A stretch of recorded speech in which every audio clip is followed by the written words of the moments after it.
ठरलं तर मग या मालिकेच्या येणाऱ्या भागामध्ये आपण पाहणार आहोत की इकडे सायलीने तिळगुळ लाडू अर्जुनला सुभेदारांच्या घरी पाठवून दिलेले असतात। ते तिळगुळ अर्जुन देवापुढे ठेवून बाकीचे तिळगुळ तो घरामध्ये सगळ्यांना वाटायला लागतो आणि तिळगुळ घ्या गोडगोड बोलत हे तिळगुळ सगळ्यांना वाटतो, पण सगळे अर्जुनवर रागवलेले असतात, पण ते तिळगुळ घेत असतात। आणि ज्यावेळी तिळगुळ खाला गेला असतो तेव्हा सगळ्या गोष्टी उलगडायला लागतात आणि सगळ्यांना प्रतिमाच्या तिळगुळची आठवण येते। तेव्हा इथे पूर्ण बोलते, हे तिळगुळचे लाडू कोणी बनवले?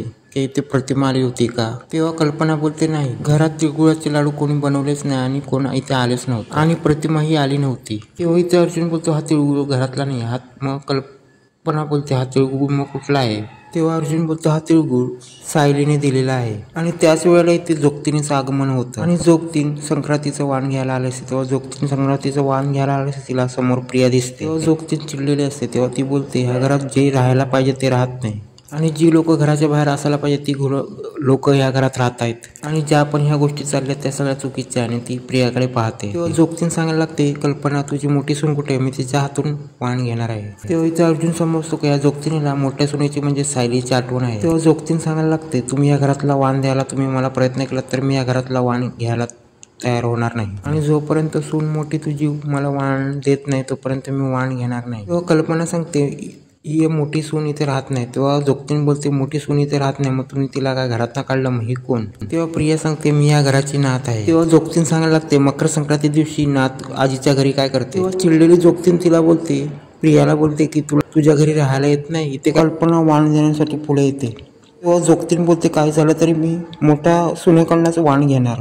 तेव्हा पूर्णाई बोलते, माझी सुनाई नाही या घरात, ती तुला वाण देईल। तेव्हा जोगतीन बोलते, काय पण होऊ दे, मला तुझ्या मोठ्या सुनेकडनं वाण पाहिजे। तेव्हा जोगतीन बोलते, या घरामध्ये तुझी मोठी सून आहे तोपर्यंत या घरात सुख शांती नांदेल, नाहीतर या घरात अनर्थ व्हायला वेळ नाही लागणार। आणि असं म्हणत जोगतीने खूप मोठा खुलासा केलेला असतो। तेव्हा पूर्णाई बोलते, ती सून आमचं फसवणूक करत होती। तेव्हा जोगतीन सांगायला लागते, तेव्हा जोगतीन सांगते, तसं दिसतं तसं नसतं, कोण तुझी फसवणूक करतो कोण तुला तुझे चांगलं वागतो ते तुला माहित नाही, पण मला माहित आहे। आणि जर घराचा डोलारा चालवायचा असेल तर तुझ्या सुने यायलाच लागेल आणि तुझ्या मोठ्या सुनेला या घरात आणलंच नाही तर या घराचा डोलारा चालणार नाही आणि सगळं नष्ट होईल। आणि मी वाण नाही घेतलं तर अनर्थ नाही घडणार, तुझी मोठी सून इथे नसेल तर अनर्थ घडेल आणि तुम्ही या सुनेला न ठेवता तुम्ही नको त्या लोकांना या घरात भरती करून ठेवलं आहेस आणि यामध्ये तुला खूप मोठा पश्चाताप भोगायला लागणार आहे। आणि असं म्हणत ती आता पूर्णाईला संकेत देते। तेव्हा जोगतीन निघून जाते। तेव्हा कल्पना बोलते, जोगतीन इकडून निघून जाणे हे अपशकुन आहे।